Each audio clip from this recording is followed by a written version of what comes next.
அரியலூரில் அந்த மீட்டிங் முடிச்சுட்டு பெரம்பலூர் போகிறதுக்கு முன்னாடி அந்த பெரம்பலூர் போலீஸ் வந்து எங்களை அலர்ட் பண்ணாங்க.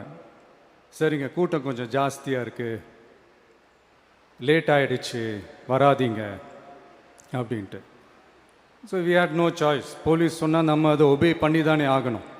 அதே மாதிரி நாமக்கல் அந்த மீட்டிங் முடிச்சுட்டு கரூர் வரும்போது அந்த கரூர் போலீஸ் எங்களை அலர்ட் பண்ணியிருக்கலாம்ல. ஃப்ரண்ட்டில் வந்து ஒரு அந்த ஸ்பீக்கிங் பாயிண்ட் ஒரு 50 மீட்டருக்கு முன்னாடி அந்த ப்ரெஷர் ஜாஸ்தியாகுது. இந்த பின்னாடி இந்த க்ரௌடு இருக்குது, அங்கே இருக்கக்கூடிய க்ரௌடு இருக்குது. அந்த மீட்டிங் பாயிண்ட் பக்கத்தில் தான் எல்லாருமே இருக்குன்னு பப்ளிக் ஹாஸ்பிட்டல் அங்கே சுற்றி நிற்கிறாங்க. ஸோ பின்னாடி வந்த க்ரௌடு, சைடில் அந்த க்ரௌடு எல்லாமே முன்னாடி மூவ் பண்ணும்பொழுது அவர் டிஎஸ்பி கூப்பிட்டு வந்து ஸ்டாப் பண்ண சொல்லியிருக்காரு. இதுக்கு மேலே போக வேண்டாம்னு சொல்லியிருக்கிறாரு. அதை அந்த ஆர்கனைசர் வந்து அவங்க ஏற்றுக்கல. ஏன்னா ஃபர்தராக முன்னாடி போகணும்னு சொல்லும்போது அப்போ வந்து அந்த க்ரௌடை வந்து கொஞ்சம் புஷ் பண்ணி கொஞ்சம் உள்ளே கொண்டு போகிறாங்க. அதான் நடந்தது. அந்த கரூர் போலீஸ் எங்களை அலர்ட் பண்ணியிருக்கலாம்ல. ஸோ பின்னாடி வந்த க்ரௌடு, சைடில் அந்த க்ரௌடு எல்லாமே முன்னாடி மூவ் பண்ணும்பொழுது அவர் டிஎஸ்பி கூப்பிட்டு வந்து ஸ்டாப் பண்ண சொல்லியிருக்காரு. இதுக்கு மேலே போக வேண்டாம்னு சொல்லியிருக்கிறாரு. அதை அந்த ஆர்கனைசர் வந்து அவங்க ஏற்றுக்கல.